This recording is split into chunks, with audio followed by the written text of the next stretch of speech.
유념하시옵소서. 자, 왕의 이름.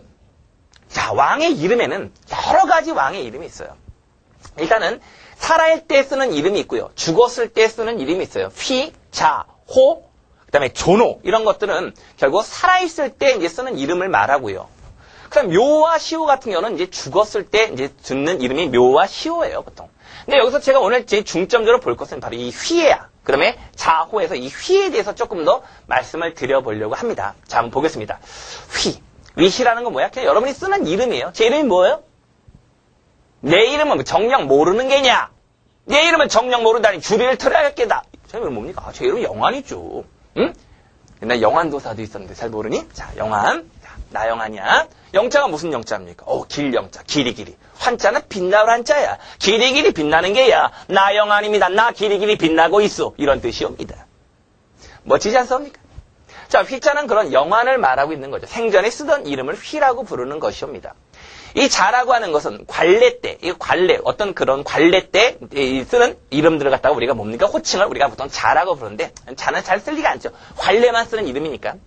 호는 여러분 들어보셨죠? 호는 자신의 어떤 별명이나 이런 친구들이나 자신이 스스로를 갖다가 이제 붙이는 그 별명을 호라고 부르는 건데, 우리가 연암 박지원 선생님이 호가 뭐야? 연암이죠. 송시열 선생님이 아시죠? 우암이 바로 호입니다. 그 다음에 예를 들어서, 우리 요즘 최근에 근현대사분도 많이 있죠? 우리 여운형 선생님 아시죠? 우리 여운형 선생님은 몽양, 이런 호름. 김구 선생님 아십니까? 백범. 이것이 바로 친구나 자신이 붙여주는 이름. 이걸 호라고 부르고 있습니다. 자, 이 존호 같은 경우는 왕이 훌륭한 업적을 이룩한 경우, 신료들이 왕의 업적을 찬양하기에 올리는 호칭이에요. 아직은 살아있을 때입니다. 그래서, 이 존호를 갖다가 굉장히 잘 받고 싶게 해서 그 집착했던 왕이 있어요. 그게 바로 영조대왕입니다. 영조대왕은 맨날 신하들 불러다 놓고 맨날 말했죠. 야, 내가 주나라의 어떤 황제 같지 않니? 잘 봐봐. 사람들이 많은데 내가 요임금과 좀 비슷하게 생겼대. 잘 봐. 나 요임금 같지 않니? 나 순임금 같지 않니? 이렇게 말하기도 합니다. 아시겠죠?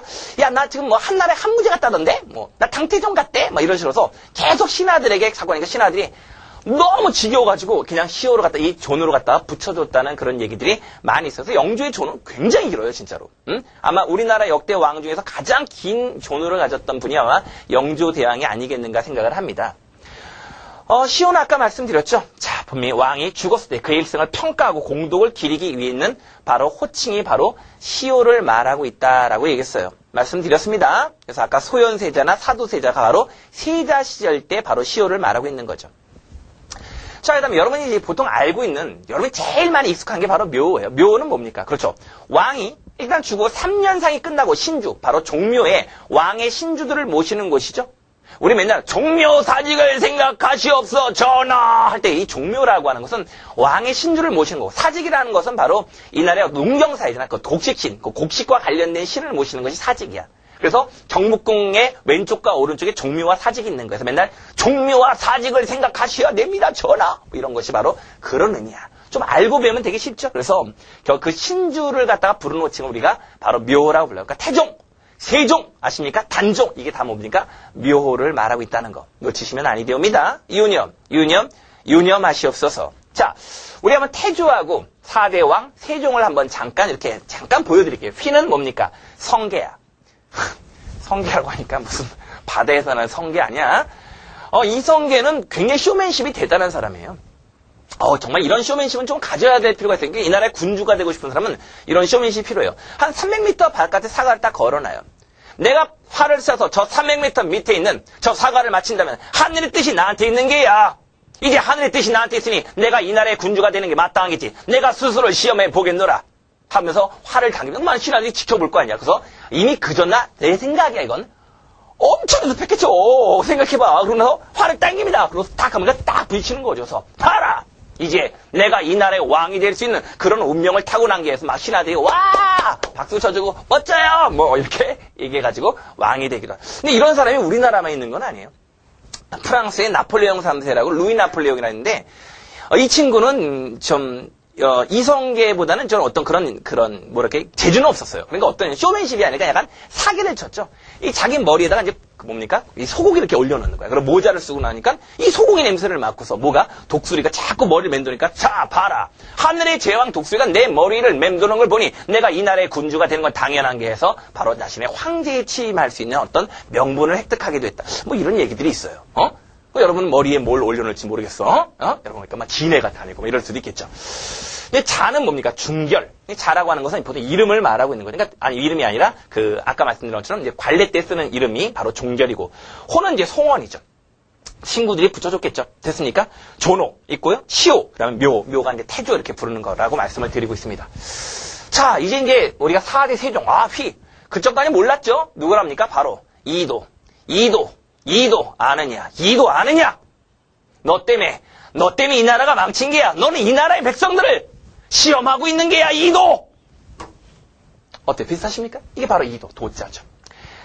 자는 이제 원정에 있고요. 호는 없었어요. 그러니까 그 친구들이 아마 좀, 호를 붙여주지 않은 걸 보니까. 왕따? 자, 요즘 발음 조심해야 돼요. 어제 보니까 그 구라형이 뭡니까? 말 이상하게 했다가 완전히 지금, 요즘 좀 조심하셔야 돼, 진짜. 자. 저는, 그만둡시다, 그 얘기는. 자, 이제, 시오 있고요. 그다음 묘 같은 경우는 이제 세종이라고 이제 보통 불려져 있다는 것을 이렇게 말씀을 아마 드리고 있습니다. 자, 이제 보면은, 왕의 이제 이름에 대해서, 이제 휘에 대해서 오늘 좀 얘기를 해보는데, 휘를 한번 쭉 볼까요? 자, 보세요. 1대 임금은 태조는 묘를 말하고요. 가로 안에 있는 것은 바로 휘를 말하는 거예요. 그러니까 죽어서 쓰는 이름과 진짜 이름, 이성계, 이방과 이방원, 이도, 이양, 이홍이, 이유, 이광, 이열, 이용, 이역, 이호, 이환, 이공, 이혼, 이종, 이호, 이금, 이산. 지금 이게 다 뭐한 공통점이 있어요? 뭔지 아십니까? 감독님, 말씀을 해보시옵소서. 어떤 공통점이 있습니까? 우리 보조 감독님 말씀해 보시게. 어떤 공통점이 옵니까? 어떤 공통점이라고 말씀하지 않습니까, 지금? 한 글자예요, 한 글자. 에이, 몰랐어? 자, 한 글자. 다 한 글자인데. 자, 지금 한 글자가 아닌 사람들이 있어요. 왜 그러냐면은, 이성계, 이방과 이방원 같은 경우는 이제 자기가 이제 왕이 될 줄 몰라요. 이성계 같은 경우는 자기가 뭐 창업해서 왕이 될 줄 모르기 때문에 이제 한 글자가 아니었는데, 나중에 이제 결국 한 글자로 바꿔요. 아까 이성계 이름이 2단으로 이제 바꾸는 이름들이 나옵니다. 아까 제가 이제 가상의 드라마를 말씀드렸는데, 해를 품은 달에서 김수현이죠, 아마. 김수현 씨. 나이가 몇 살인가? 나이는 모르고요. 김수현 씨. 참, 나이도 어리고, 잘생기고, 돈도 많이 벌고, 좋은 것 같아요. 근데 김수현 씨가 거기서 뭐라 했습니까? 나는 조선의 왕세자, 이헌이다. 그리고 이제 옥탑방 왕세자에서 뭡니까? 나는 조선의 세자, 이각이다. 다 지금 한 글자를 쓰고 있다는 거예요.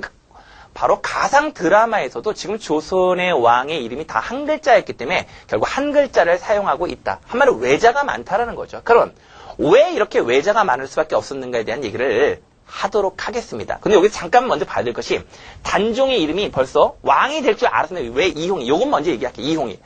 원래 한 글자로 지었는데, 단종은요, 여러분 그의 아버지 문종이 결국 어땠습니까? 세종의 총명과 지식은 이어받았죠. 하지만 세종의 체력을 이어받지 못해서 좀 빌빌보라돌스였어요. 그래서 문종이 죽자 결국 자신의 손자는 오래 살기를 바라는 마음으로 결국 외자만 쓰면 일찍 죽내서 두 글자로 이름을 졌지만 결국 단종도 단명을 해요. 저는 이런 걸 보면은 결국 죽을 운명은 바꿀 수가 없는 것이다라는 생각을 해보기도 합니다. 자, 휘는 전부 다 외자가 많았다. 그럼 왜 외자가 많았는가를 한번 보겠습니다. 자, 보세요. 아까 지금 정조, 이산이었죠? 이도, 이각, 이런 이제 가상의 인물이야. 그 다음에 이현. 근데 왜 외자였는가에 대해서 why not? 왜 그랬는가? 보세요. 아무도 부를 수 없어요. 여러분, 세자는 말입니다. 앞에 무슨 세자란 말이 있어요? 없죠. 왜? 세자는 이 나라에 딱 한 사람밖에 없기 때문에 굳이 뭘 붙일 수가 없어요. 근데 군하고 대군 앞에 뭘 붙여요? 충녕대군, 양녕대군, 효령대군. 왜? 대군과 군은 여러 명이기 때문에. 그러니까 세자 앞에는 무슨 세자란 말이 없는 거예요. 자, 어쨌든 왕의 이름은, 자, 하늘이 내린 사람이기 때문에 아무도 부를 수 없고 아무도 쓸 수 없었기 때문에 만약에 왕의 이름을 갖다가 누구나 쓰는 이름을 썼다면 그걸 쓸 수가 없는 글자가 되는 거죠. 자, 만약에 선생님 이름이 뭐라고요? 나영환이잖아. 근데 영환이란 이름을 갖다가 제가 이제 왕이라고 생각해보세요. 그러면 영자와 환자는 쓸 수 없어. 영부인 못 쓰는 거죠. 아십니까? 영자 들어가는 건 다 못 쓰는 거예요, 여러분. 이러면 이제 어때요? 실생하는 일에 얼마나 불편하겠어요? 무슨 말씀 이해하시겠습니까? 환영? 와, 이제 월드컵 대표 때문에 우리가 우승을 했습니다. 자, 환영? 못 쓰는 거죠.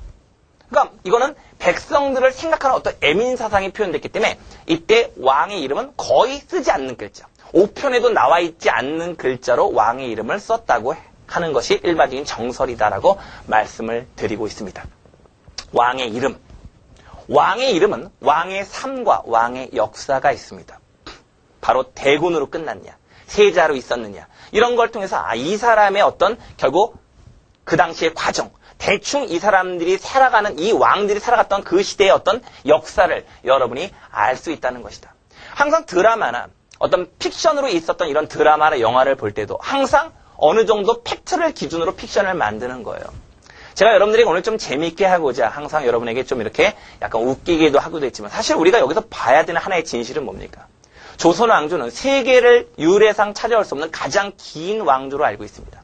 미국에서도 사실은 이 조선 왕조가 어떻게 500년을 버틸 수 있는가에 대해서 극비리의 사람들을 보내서 조선 왕조의 500년의 비결의 역사를 배우러 간다고 합니다.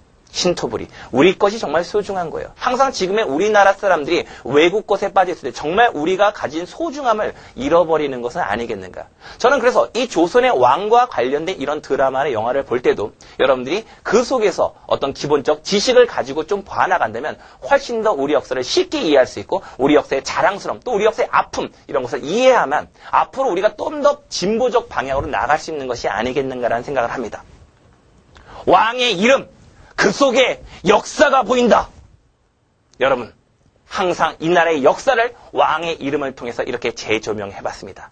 다음에는 좀 더 다른 주제, 그리고 좀 더 흥미진진한 주제를 가지고 여러분과 만나볼 것을 약속을 드리면서 오늘 TCC는 여기서 끝내도록 하겠습니다.